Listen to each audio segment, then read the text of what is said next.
Assalamualaikum warahmatullahi taala wabarakatuh, dan salam sejahtera. Jumpa bersama saya lagi malam ini.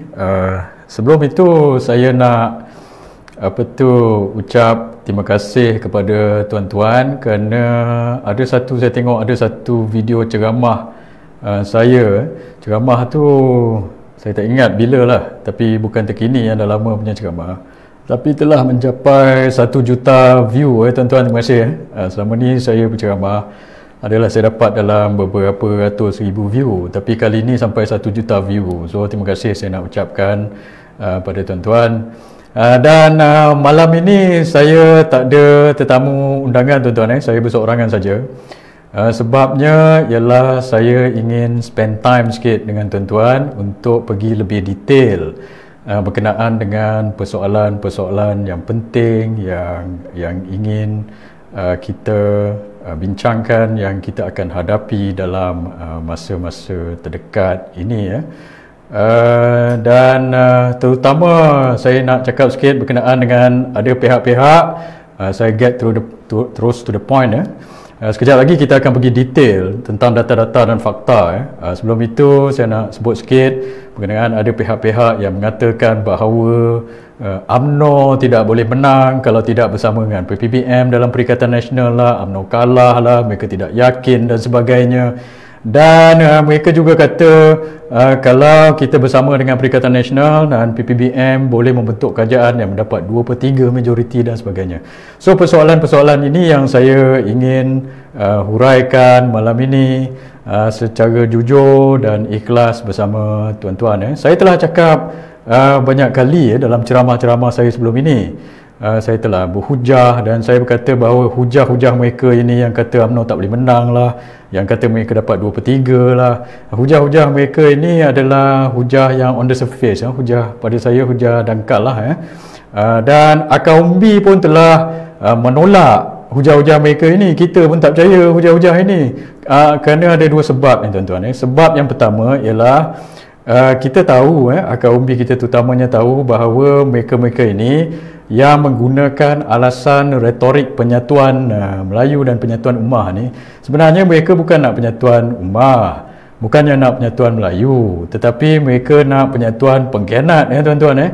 Kalau mereka betul-betul ikhlas nak penyatuan Melayu dan penyatuan ummah, kenapa tidak jumpa semua parti-parti Melayu yang lain? Kenapa tidak pergi jumpa, kenapa tidak pergi jumpa PAN contohnya, dan selamatkan mereka daripada DAP kalau itu keadaannya. Dan kenapa milih-milih yang ini boleh, yang ini tak boleh dan sebagainya. Hakikatnya pada saya mereka bukan ikhlas untuk menyatukan orang Melayu, tetapi mereka hanya nak kursi UMNO, dan mereka nak kita punya Akar Umbi ni, mereka nak menggunakan UMNO untuk kepentingan diri mereka sendiri dengan menggunakan retorik penyatuan ummah. Kita tidak boleh tertipu dengan helah mereka lagi. Jika kita ingin bekerjasama dengan sesiapa, pada saya dalam urusan bisnes ke, urusan politik ke, urusan perniagaan ke, nombor 1 kita kena cari orang yang kita boleh percayalah. Jangan buat urusan dengan orang yang kita tak boleh percaya awal-awal lagi. Itu maksudnya macam kita awal-awal lagi kita nak masuk perangkap.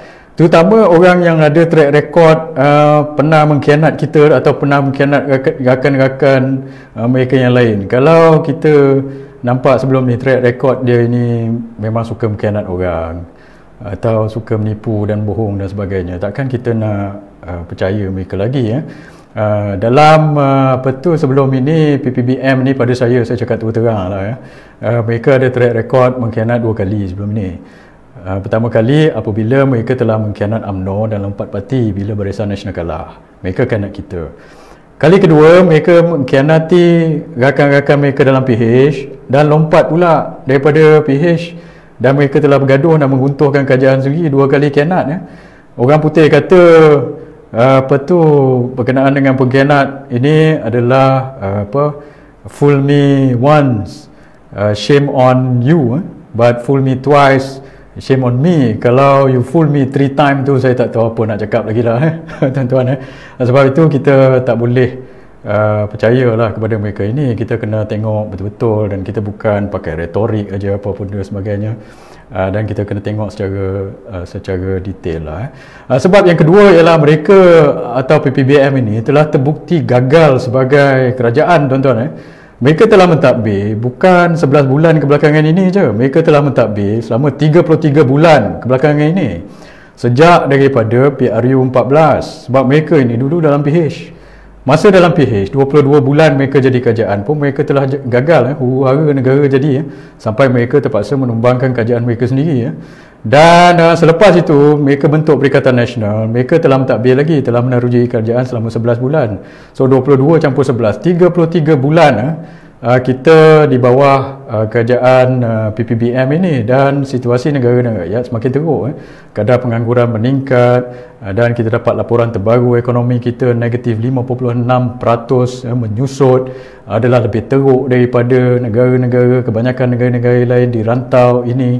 Dan kita juga gagal menangani COVID, orang lain semua mendata, kita mencanak naik COVID dan sebagainya, tuan-tuan. Dan semua situasi semakin buruk. Kalau kita lihat 22 bulan dulu, kita ada Perdana Menteri Mahathir. Mahathir ni dia mungkin tidak ada idea, Tuan Mahathir tidak ada idea-idea baru untuk membangunkan negara dan memperkenalkan dasar-dasar baru.